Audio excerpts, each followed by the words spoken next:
আমি তো জন্মগ্রহণ করলাম বাংলাদেশে, আমি তো বাংলাদেশি। কিন্তু একটা জিনিস আমি খুব, এটা আজকালের কমিউনিটি সোসাইটির মধ্যে, এটা আমার বয়সী যারা আছে তাদের এটা খুব বড় একটা সমস্যা, একটা ঝামেলা আর কি।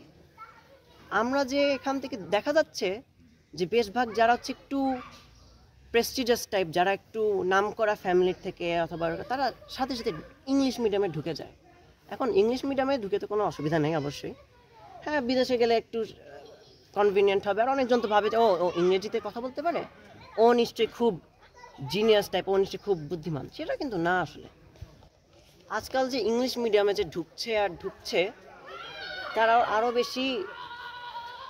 বেশি এরকম সহজভাবে বলতে তারাও স্টুপিড হয়ে যাচ্ছে। আমি যেমন আমার সময় যে আমি ইংলিশ মিডিয়ামে ছিলাম, দেখতাম যে সিঁড়ির ওখানে লিখা যে নো স্পিকিং ইন বাংলা। আমরা বাংলাদেশে আছি, সিঁড়ির মধ্যে কেন বাংলায় কথা বলবো না? এটা দেখে দেখে বাচ্চাদের উপর ছোটোবেলা থেকে দেখছে সিঁড়ি, এটা ভয় হয়ে যায় না যে বাংলায় কথা বললে বোধহয় আমার কোনো একটা শাস্তি দিবে, পানিশমেন্ট দিবে।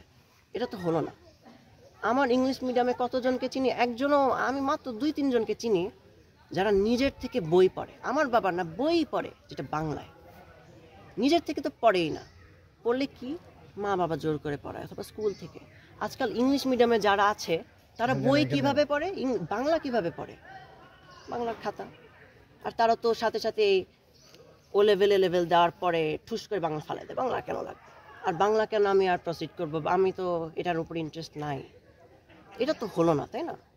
আমরা যতই আমরা বলি যে বাংলাদেশ একদম খারাপ, বাংলাদেশ ফালতু, আমি বাংলাদেশে থাকতে চাই না, আমি বিদেশে চলে যাই, না আমি এখানে থাকলে আমার কষ্ট হবে, না এটা হয় না, এটা হয় না, পলিটিক্যাল ব্যাপার, এটার ব্যাপার। কিন্তু আপনারা সবাই যে এত নিজেকে এত স্মার্ট ভাবেন, হ্যাঁ অনেকজন তো নিশ্চয়ই স্মার্ট, কিন্তু বাংলাদেশ থেকে যদি পালায় চলে যায়, বাংলাদেশ ঠিক করবে কে? আপনারাই তো ফিউচার। অন্য সবাই তো বুড়া হয়ে গেছে, ওনারা তো বুঝবে না কয়েকটা জিনিস, তাই না? নতুন সমস্যা, কত নতুন সমস্যায়, ক্লাইমেট চেঞ্জ, তারপর এইটা, তারপর ওইটা, অনেকগুলো অসুবিধা আছে, মেন্টাল হেলথ। আমি যেমন একজন সাইকোথেরাপিস্ট হতে চাই, এগুলো তো আসলে ওল্ড জেনারেশনটা বুঝবে না, যারা বুড়া হয়ে গেছে অথবা এরকম হয়ে গেছে। এটা তো আমাদের জেনারেশন ঠিক করতে হবে। এখন আমাদের জেনারেশনে যারা হচ্ছে একটা প্রেস্টিজিয়াস ফ্যামিলি, তাদের টাকাটা আছে, টাকা ম্যাটার করে না, কিন্তু লার্জার স্কিমে তো করে, অন্যভাবে দেখলে তো এটা অবশ্যই ম্যাটার করবে, তাই না? তো তারা যদি বাংলাদেশ ছেড়ে বিদেশ চলে যায়, ঠিক করবে কি, তাই না? ঠিক করার জন্য তো কেউ লাগবে। এখন তো আজকাল শুধু শুনি যে না বাংলাদেশ ফালতু, আমি চলে যাব, মানুষ তো ফালতুই থাকবে, তাই না? তো আমার কাছে খুব আশ্চর্য লাগে যে বাংলায় কথা বলার জন্য এটা কেন, এটার জন্য শাস্তি কেন দেবে? আমি তো চিনি একজনকে যে বাংলায় গল্প করে, তো তাকে দিয়ে একটা রচনা লিখাইছে, এসে লিখাইছে ইংলিশে, কেন মানে এমনি কোন একটা পানিশমেন্ট হিসাবে। এটা যতদূর সত্যি নাকি মিথ্যা আমি ঠিক জানি না, কারণ বয়স তো কম ছিল এই সময়, তো মানুষ এগুলো বলেই। কিন্তু জিনিসটা হচ্ছে, এটা তো আমরা তো বুঝে গেলাম সাইকোলজিটা, মাথায় কি ঘুরে যে ভাবে যে বাংলায় কথা বলে এরকম একটা পানিশমেন্ট পাবে, এটা ঠিক না, এটা একদমই ঠিক না। তো আমাদের কি করতে হবে, এটা আমাদের মনে রাখতে হবে যে হ্যাঁ বিদেশে গেলে যাবে, বাংলাদেশ ছেড়ে দিতে, কিন্তু আমরা কি বাংলা এভাবে শিখবো যে জোর করে পড়াইতে হবে স্কুলের জন্য, পরীক্ষার জন্য? Same goes for every country. আমরা শিখবো কারণ ভালো লাগে, এটা পড়ে আমার অন্যরকম লাগলো, একটা শিখতে পারলাম, নতুন শব্দ শিখলাম। আমি নিজেই বাংলা আমার পড়া খুব কষ্ট হয়, কেন? কারণ ছোটবেলা থেকে আমার বাংলা পড়াটা নিজের থেকে মজাটা পেলাম না, শুধু স্কুলের মধ্যে পড়তেই হবে, অথবা মা বলবে যে সারাদিন তুমি এটা করছো, ইংলিশ কথা বলতে, বাংলা পড়ো। দেখতাম যে আমি আর আমার ছোট ভাই কম্পিটিশন করতাম, 21শে ফেব্রুয়ারিতে আমরা করতাম যে ইংলিশে কথা বলাই যাবে না। এখন এটা তো কম্পিটিশন হওয়া যাবে না, আমরা বাঙালি। আমার বাবা যেমন বাংলাদেশের তো খুব একটা গুরুত্বপূর্ণ একটা মানুষ, বাংলাদেশের ইতিহাসে, ফিউচারের জন্য, পাস্টের জন্য, তাই না? তো এটা শুধু 21শে ফেব্রুয়ারি কেন? আমরা সবাই যখন ইচ্ছা বাংলায় কথা বলবো, তাই না?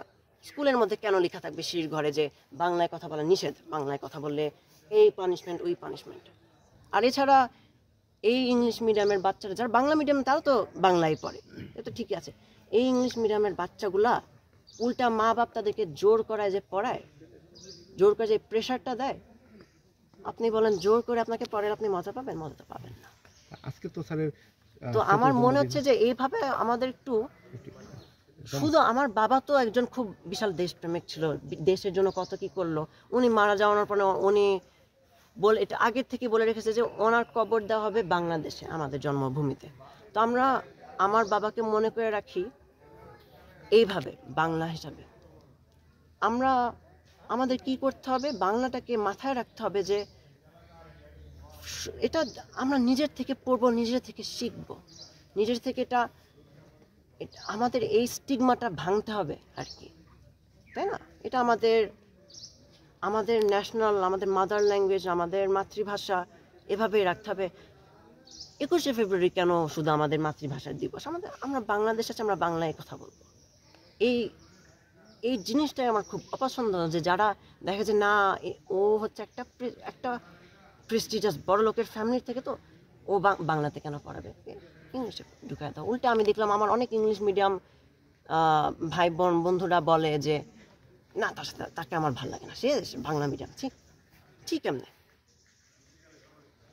আমরা এই জন্মদিন আমার কাছে মনে হয় আমার বাবাকে কেমনে মনে রাখবো, পুরা আমার বাবা বাংলাদেশের জন্য আর বাংলা ভাষার জন্য কতগুলো কাজ করলো, আমরা ওটা করি। আমরা স্ট্রাইভ করি যে আমাদের ভাষার জন্য, আমাদের দেশের জন্য আমরা এইটুকুন মাথায় রাখি যে আমাদের ফিউচার, আমাদের জেনারেশন, তাদের তো এগুলা ছোটোখাটো হলেও জানতে হবে, মাথায় রাখতে হবে বাংলার ব্যাপারে, বাংলাদেশের ব্যাপারে। তো পুরো বাংলা ভাষাটা, এই আমার বাবার জন্মদিন, পুরো বাংলা ভাষার ব্যাপারে আমরা একটু চিন্তা করি, এভাবে আমরা এইবার মনে রাখি ওনাকে।